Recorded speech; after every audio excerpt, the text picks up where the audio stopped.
World Red Cross day উপলক্ষে শিলচর লঙ্গাইখালের সাফাই অভিযান নামেন শিলচরের বিধায়ক দীপায়ন চক্রবর্তী। বুধবার ওয়ার্ল্ড রেডক্রস ডে উপলক্ষে পতাকা উত্তোলন সহ রেডক্রসের প্রতিষ্ঠাতা অ্যান্ডি ডোনালের প্রতিমূর্তিতে মাল্যদান ও পুষ্পার্ঘ্য অর্পণ করেন বিধায়ক দীপায়ন চক্রবর্তী। পরে লঙ্গাইখালের ন্যাশনাল হাইওয়ে পুলিশ ফাঁড়ি সংলগ্ন এলাকায় নৌকা নিয়ে সাফাই অভিযানে নামেন শিলচরের বিধায়ক দীপায়ন চক্রবর্তী সহ রেডক্রস সোসাইটির অন্যান্য সদস্য। এদিন সংবাদ মাধ্যমের সাথে কথা বলতে গিয়ে বিধায়ক দীপায়ন চক্রবর্তী বলেন, ওয়ার্ল্ড রেডক্রস ডে উপলক্ষে লঙ্গাইখালের ৬০০ ফুট জায়গা নিয়ে চালানো হয়েছে সাফাই অভিযান। সম্প্রতি বৃষ্টিতে শহর শিলচরের বিভিন্ন এলাকা যখন ছিল জলমগ্ন, এমন অবস্থায় নির্বাচনী প্রচারে ধুবড়িতে ব্যস্ত ছিলেন বিধায়ক দীপায়ন চক্রবর্তী।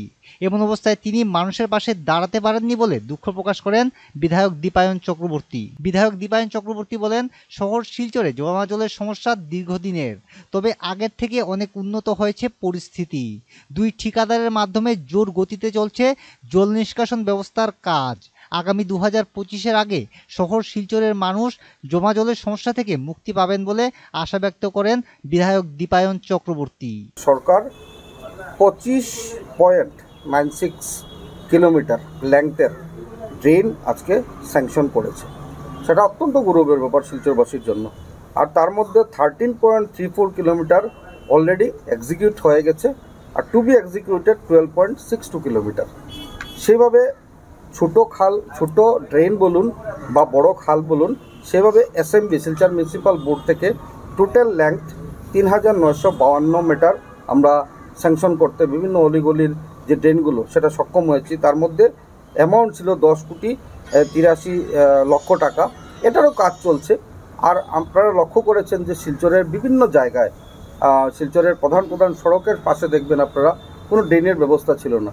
দুর্ভাগ্যবশত স্বাধীনতার পরবর্তীকাল থেকে কেউ কোনো সরকার ও বিজেপি সরকারের সমস্যাটা চিন্তা করা হয়নি, যার জন্য এই অবস্থা হয়েছিল। তো আমি অত্যন্ত গর্বিত মনে করছি যে আজকে মুখ্যমন্ত্রীর নেতৃত্বে এই কাজগুলো শিলচর শহরে হয়েছে।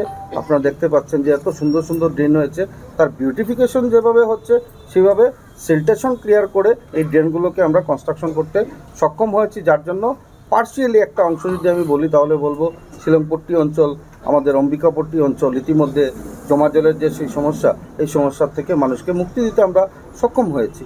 সুভাষনগর এরিয়াতে আপনারা লক্ষ্য করেছেন যে সেটা বিশাল ড্রেন, বাঁদিকে সেটা কনস্ট্রাকশন চলছে, এই কাজও চলছে। সুভাষনগর এরিয়াতে আমি সরকারকে বলেছিলাম, সরকার সেটা স্যাংশন করে দিয়েছেন যে বোথ সাইডে ড্রেন হবে, আর রাস্তা বড় হচ্ছে এভিকশন হয়ে সেখানে মিডিলে ডিভাইডার হবে। এইভাবে করে শিলচরকে সুন্দর করে গড়ে তোলার যে পরিকল্পনা, এই পরিকল্পনার সাথে আমরা সকলকে অ্যাপিল রেখেছিলাম। শিলচরের শ্রদ্ধার সকল জনসাধারণ সম্পূর্ণ সহযোগিতা করছেন, তার জন্য আজকে ওনাদের আশীর্বাদে এতটুকু কাজ। Bureau report, north east update.